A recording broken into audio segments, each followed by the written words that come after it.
आणि आता एक ब्रेकिंग बातमी आहे। वसंत मोरेंवर अॅट्रॉसिटीचा गुन्हा दाखल झालाय।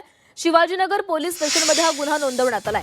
विश्वनाथ लहाडेंच्या तक्रारीवरून गुन्हा दाखल करण्यात आलेला आहे। पत्रकार परिषदेमध्ये अपशब्द वापरल्याचा दावा करत हा गुन्हा नोंदवला गेलाय।